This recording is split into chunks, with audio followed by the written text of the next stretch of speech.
Welcome back to Jerusalem Minute. Josh Hasten here, correspondent for JNS News. I am in studio with Alex Traiman, the CEO of JNS. We are in Jerusalem, the heart of the Jewish people, the eternal capital of the state of Israel. Alex, how are you? Doing well, thank you. How are you doing, Josh? I'm doing okay. War continues to wage down in the south. IDF continues to pursue victory in Gaza.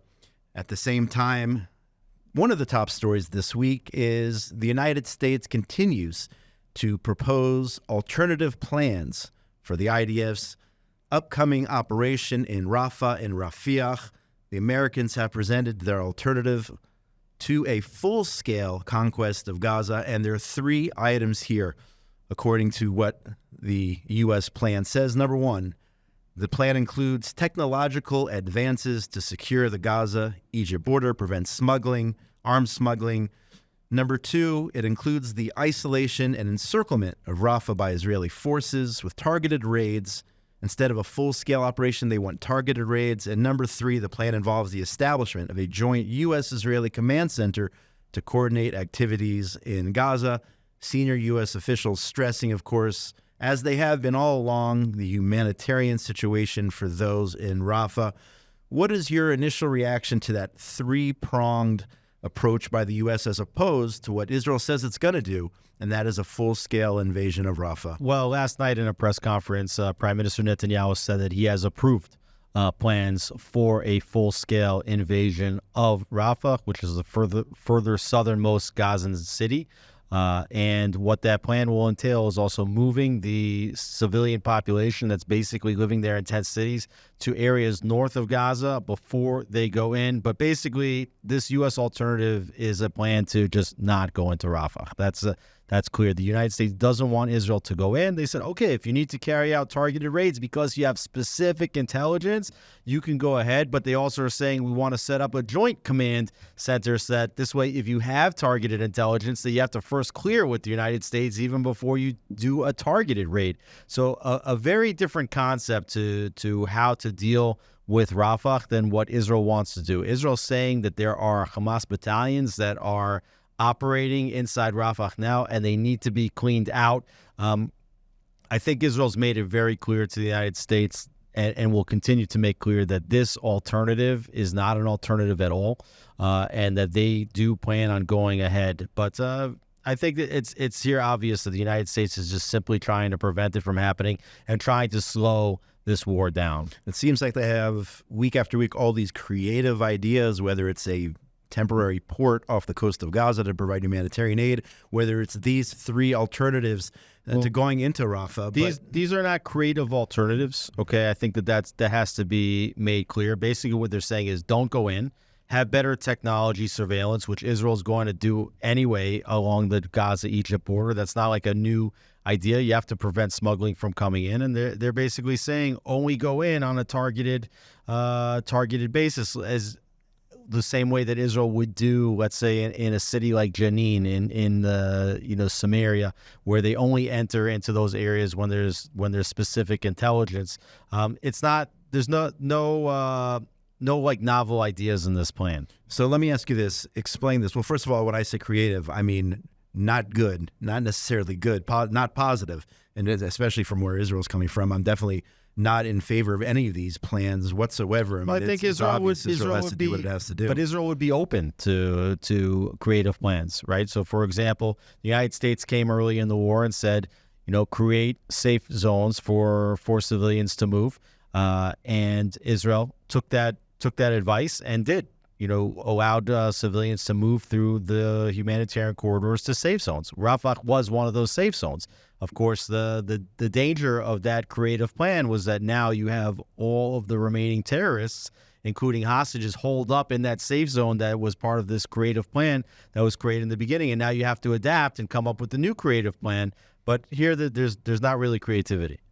So let me ask you this then. At the same time, the U.S. has approved an arms package. Apparently, this was something in the works for years, but it happened. The Biden administration authorized billions of dollars in bombs, fighter jets to Israel, all this military equipment, and I'm not an expert when it comes to all these different types of bombs. We could list them off here, but I'm not going to do that right now. It says that it's worth roughly $2.5 billion. Heavy bombs, 2,000-pound bombs, 500-pound bombs, bombers, F-35 fighter jets. So, but on one hand, they're saying, don't go into Rafah. Let's carry out pinpointed strikes. Let's do all these other things. And here they are still. The United States is providing Israel with the military capabilities that it actually needs to carry out a Rafah operation. So what are they trying to say here by doing both of these things at the same time? Well, first of all, as you noted, that these weapons packages were approved before this. Okay, so something that the Congress already had, the Pentagon, State Department already committed to providing Israel. Israel is dependent on American weaponry. The leverage that America has over Israeli policy is on the basis of America delivering Israel this type of weaponry. The United States has been putting a lot of pressure on Israel, politically, diplomatically, militarily. If the United States would not continue to deliver the weapons that it had already approved and had promised to do, you could rest assured that Israel would cease taking the advice of the Americans. It's because America delivers this weaponry to the United States, to Israel, that Israel takes the advice with a strong degree of seriousness.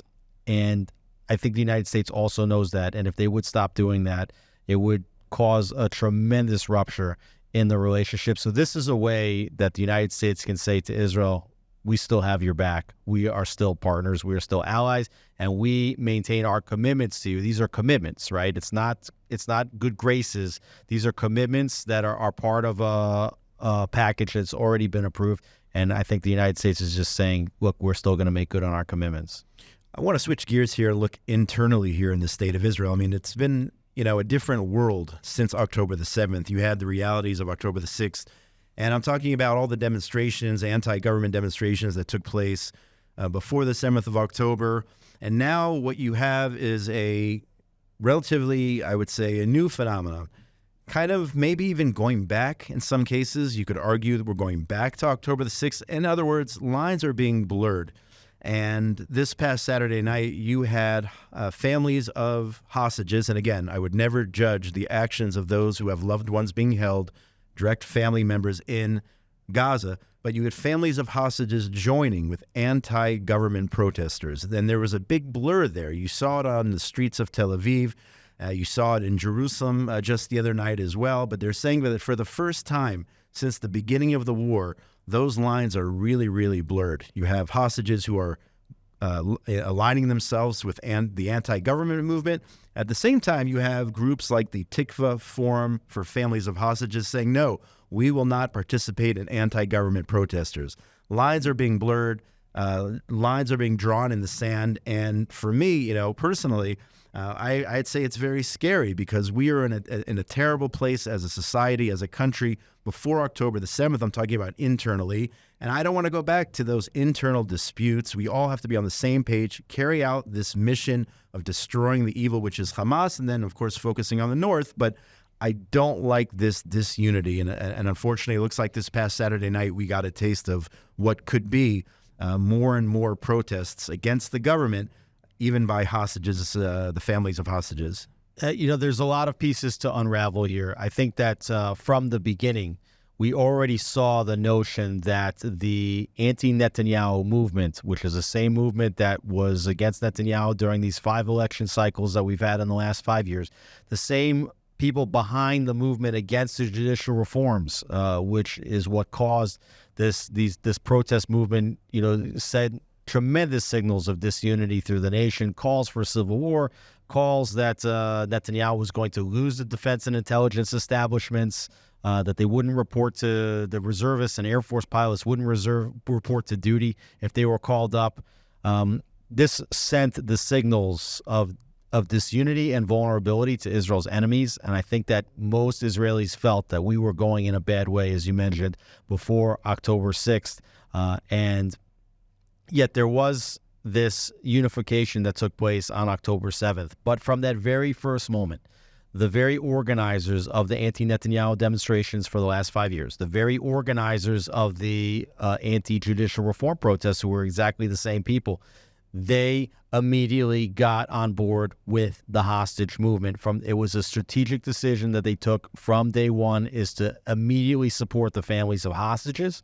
The Brothers in Arms organization, which is with the main organizers of the judicial reform protests, started switching their activities, giving aid to hostage families, giving aid to families that had been expelled from their homes as a result of what happened on October 7th.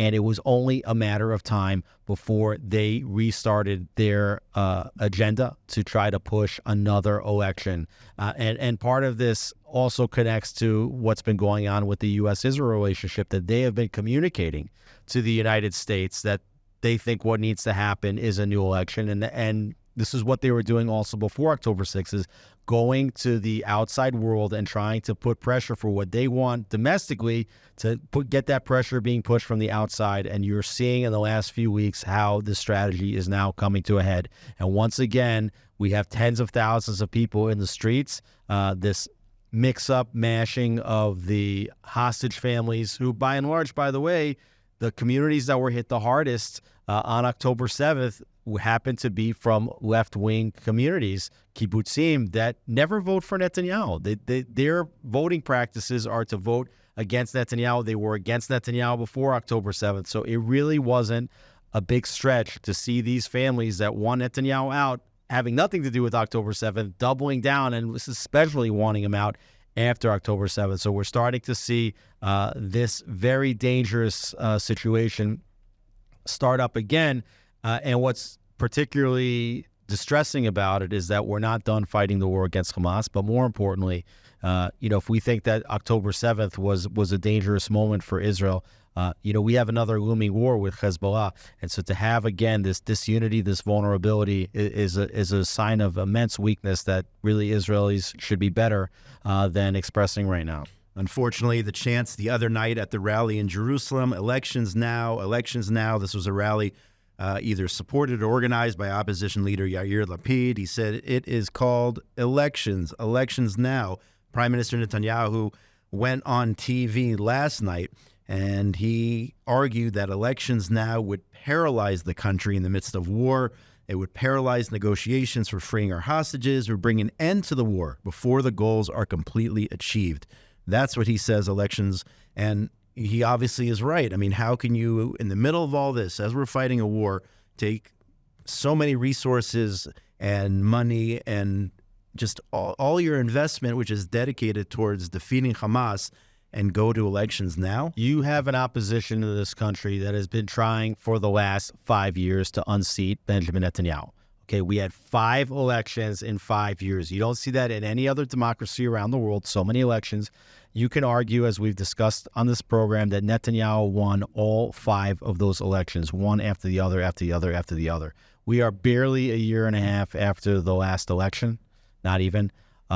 And the idea that this country should go to an election right now is not what the country wants, but it certainly is what the opposition wants. And they know that they can bring tens of thousands of people to the streets. They know that they can create the scenes that feed the media. They know that the media wants to see another election as well. And it's really the ugliest part of Israeli society coming to the surface at the most inopportune time. But at the rate things are going right now, I would expect that this protest movement is only going to continue, and it's only going to gain momentum.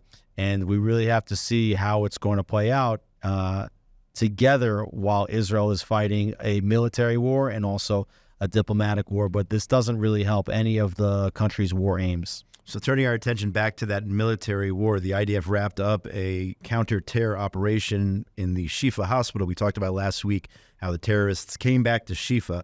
And a lot of videos released by the IDF showing how Hamas was using the maternity ward at Shifa for arms storage, for carrying out terrorist attacks, finding so many different things embedded within the hospital. And, of course, a lot of that's ignored by the Israel haters out there who stand up for Hamas, unfortunately. Dozens of mortar shells, explosive devices, sniper rifles, Kalashnikov rifles, pistols, magazines, mortars, ammunition, all of that seized. more than 500 Hamas and Islamic Jihad members arrested, at least 200 terrorists killed. And also the IDF spokesperson's office said that some of those terrorists who were found at Shifa Hospital, they were freed from jail in the Gilad Shalit deal, in which Israel traded when Israel traded thousands of, I think, 1,027 terrorists for Gilad Shalit. Those individuals, well, many of them returned to terrorism, and a lot of them were those who Israel had to go back and either rearrest or take out at that Shifa hospital. Looks like that operation for now is done. Who knows? Maybe they'll go back to Shifa a third time. I don't know. But this is what happens when you release terrorists. You get more terrorism. We saw it for ourselves. Yeah, a few things over here. Number one is you see what the IDF is doing in the lead up to a potential operation in Rafah, which is still probably weeks away because Israel will have to move residents, citizens north out of Rafah. So there's a lot of work that needs to get done. The IDF is not sitting twiddling its thumbs waiting for what to do. They are going back through other areas of the Gaza Strip, some areas that they had been inside, like Shifa Hospital and others, and clearing out these areas once again and really securing their control over the other areas of the Gaza Strip, so that when you do go into Rafah, that you don't have to now worry that these other places are going to become terror stronghold once again. So IDF's using this time very wisely, as you could see, going into Shifa Hospital. And yes, Hamas does use Shifa Hospital and all the hospitals in the Gaza Strip as command and control centers. These are their military bases.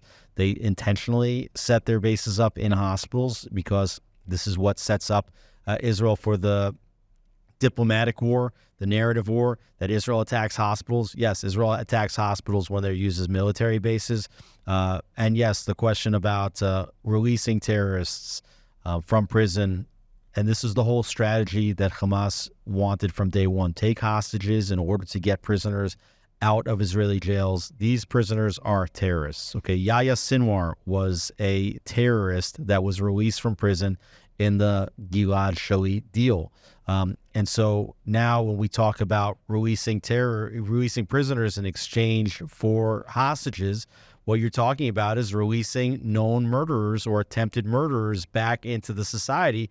And then the question is, how much blood are you going to have on your hands for releasing these prisoners? This is the moral quandary. Yes, of course, you want to get the hostages back, the hostages that are already taken.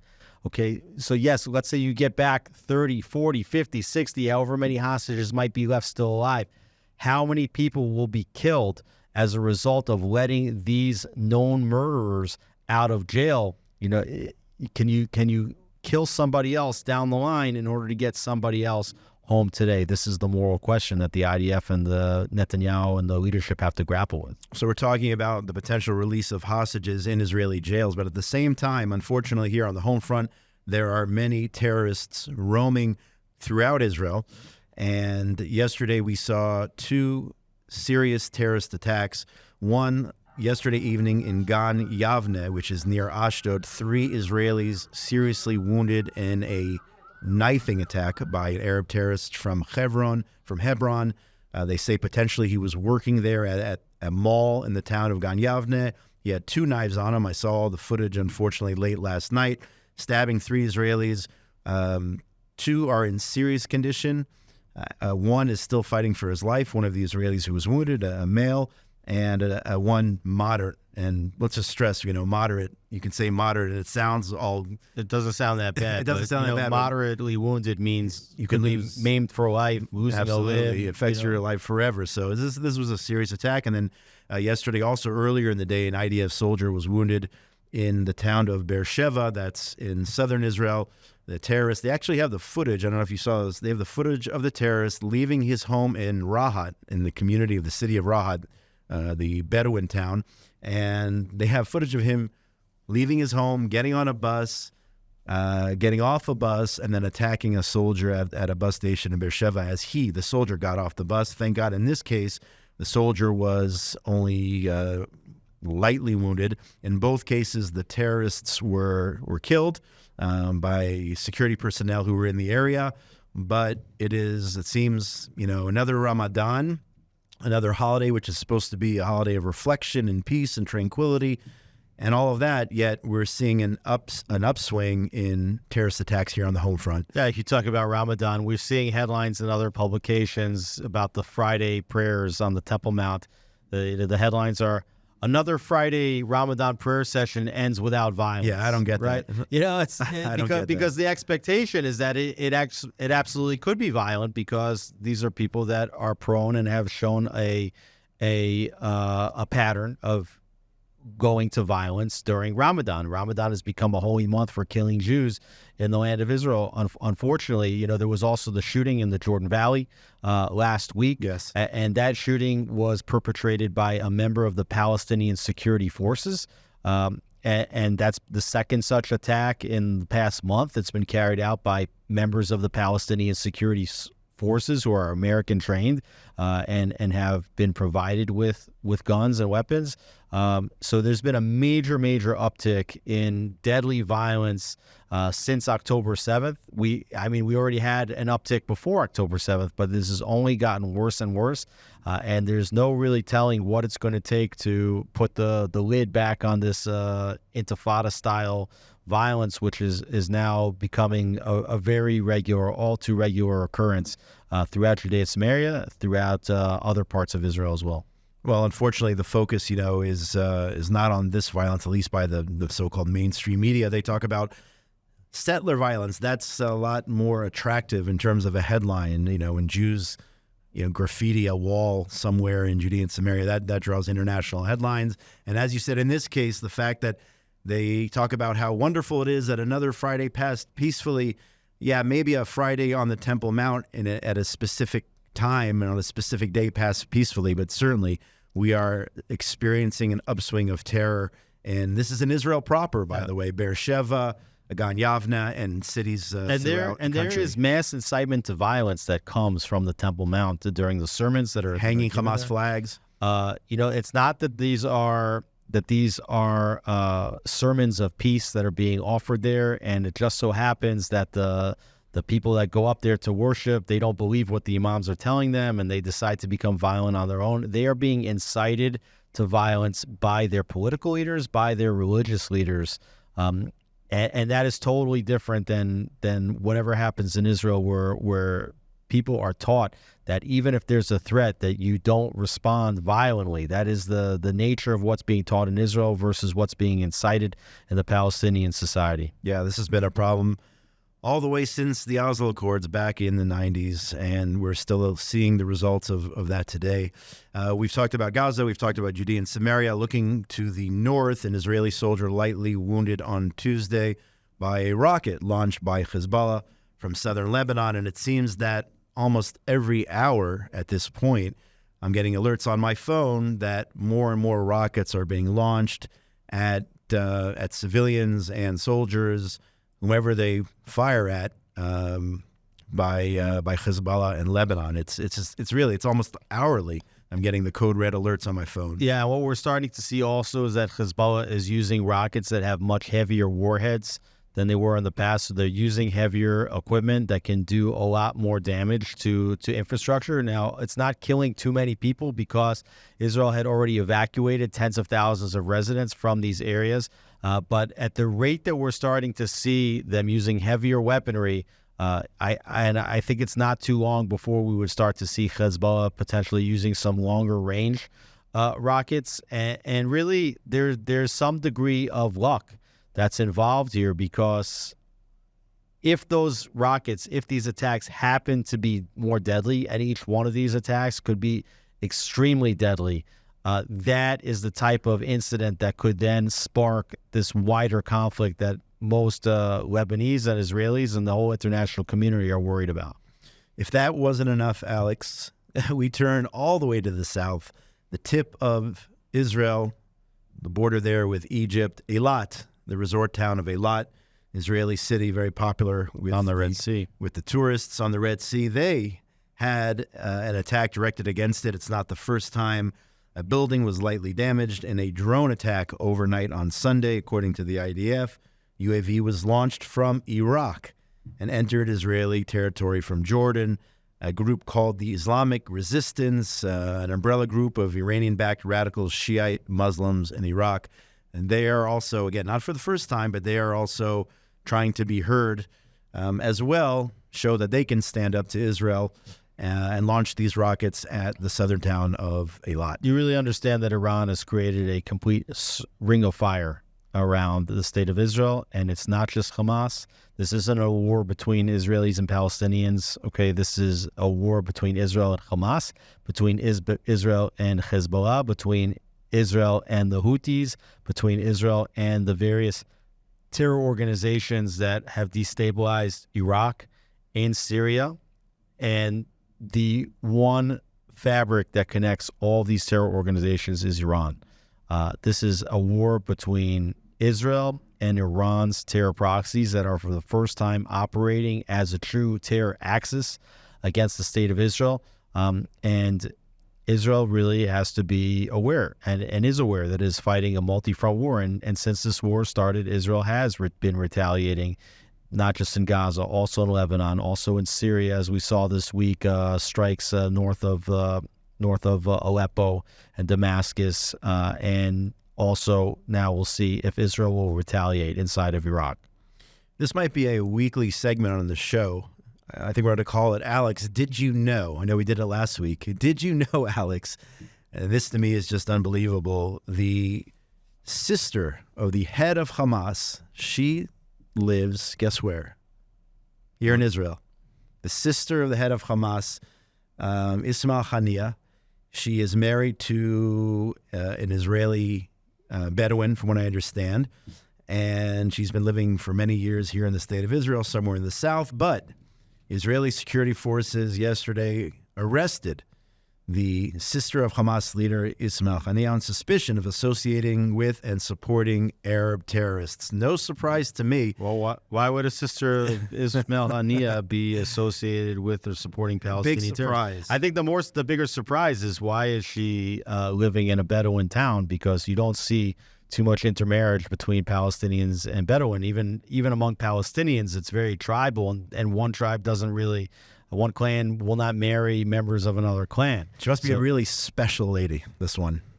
I don't know. I don't know what to tell you, but I didn't know. She was. You got me on this one. Well, she's behind bars, at least for now. I don't know how long those charges are going to hold, but they raided her house, did Israel security forces, confiscated documents, other materials, indicating her involvement in serious security offenses. So at least for now, the sister of the head of Hamas is in an Israeli prison, and that's the reality. That's what's going on right now, Alex. On that note, that's really going to do it for today. If you can believe that last story or not, check it out for yourselves. Go to jns.org. That's where I found that headline, jns.org, for all your news from Israel and the Middle East. Of course, go to JNS TV on YouTube to see all of this amazing content, videos produced here in Jerusalem, telling the reality of the story here in this part of the world. Big shout out to Ryan Lifshitz for all he does behind the scenes here, making this program a reality. Alex, have a great week, and let's continue to pray for our soldiers, pray for success in this military battle against pure evil, which is Hamas in the south. Let's hope for quiet on the home front as well. And have a great week. Be safe, everybody out there.